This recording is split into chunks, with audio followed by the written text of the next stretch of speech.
Good morning. मैं pastor Waqas Aleem David एक मरतबा फिर आपकी खिदमत में। हमारा जो आज का मौजू है वो है माफ़ी, और इसके लिए जो हवाला है वो मत्ती 18 बाब और उसकी 22वीं आयत से लेके 33वीं आयत तक। इसमें एक कहानी है कि एक बादशाह ने अपने मुलाजिम का कर्ज माफ किया जो बहुत ज्यादा था, 10,000 तोड़े थे, और उसके पास अदा करने को कुछ नहीं था। उसने माफी मांगी, उसने बादशाह से कहा कि मेरे पास नहीं है, मैं फिर दे दूंगा। बादशाह को तरस आया, उसने दे दिया, उसने माफ कर दिया। वो शख्स जब बाहर निकला तो उसको एक अपने से छोटा मुलाजिम मिला जिसने उसके थोड़े से पैसे दे दिए थे। उसने उसको पकड़ा तो उससे अपना कर्ज मांगा। उसने कहा मेरे पास नहीं है, और वो जिसको बादशाह ने माफ किया था वो कहर से भर गया। उसने उसको कैद में डाला। उसने कहा तेरे से मैं पाई पाई वसूल करूंगा। जब बादशाह को पता लगा तो बादशाह ने उस मुलाजिम को वापस बुलाया, और बादशाह ने उससे कहा कि क्या जरूरी नहीं था कि जैसे मैंने तुझे माफ किया तू भी वैसा ही करता। ये जो है, बादशाह ने कहा कि लाजम नहीं था कि जैसा रहम मैंने तुझ पर किया तू भी वैसा ही अगले पर करता। ये वो की है जिस पर हम बात करने को आज बैठे हैं।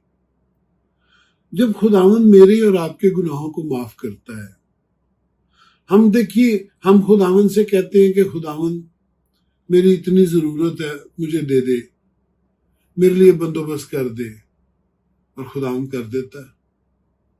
बेशुमार वाकयात आपकी और मेरी जिंदगी में हैं, ये मौजज़ात हैं।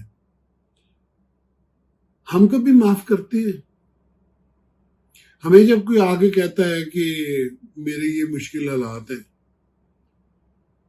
और मैं आपका कर्ज वापस नहीं कर सकता, क्या हम माफ करते हैं? हम नहीं करते। हम उसको कहते हैं कि तुझे नहीं पता कितनी महंगाई है, कितने हालात खराब हैं, और वसाइल है, और ये है और वो है, और मैं नहीं कर सकता माफ, मेरे पैसे वापस दो। कभी गौर कीजिए कि हमारी मुसीबतें शायद इसीलिए खत्म नहीं होती क्योंकि हम रहम नहीं करते।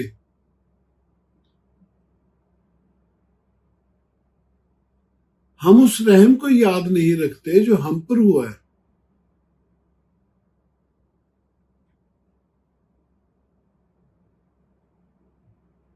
मैं अपनी जिंदगी की अगर बात करूं तो 2001 में डॉक्टर ने मुझे जवाब दे दिया था, तो भी खुदा ने मुझे जिंदगी दी। मैं इस रहम को क्यों नहीं याद रखूं? और आपकी जिंदगी में जो खुदा ने रहम किया है आप उसको क्यों नहीं याद रखें, और हम उस रहम को आगे जारी और सारी क्यों ना करें? मुझे लगता है बहुत सारी हमारे दुख और मुसीबतें और आपकी जो मुश्किलात हैं उनका ताल्लुक इसी रहम से जुड़ा हुआ है कि हम तो रहम हासिल कर रहे हैं पर हम वो आगे दे नहीं रहे। खुदा ने कहा था लाजम है कि तुम भी वैसे ही करते। अगर आप ताजगी के दिन चाहते हैं तो रहम कीजिए, अपनी मुट्ठी खोलिए।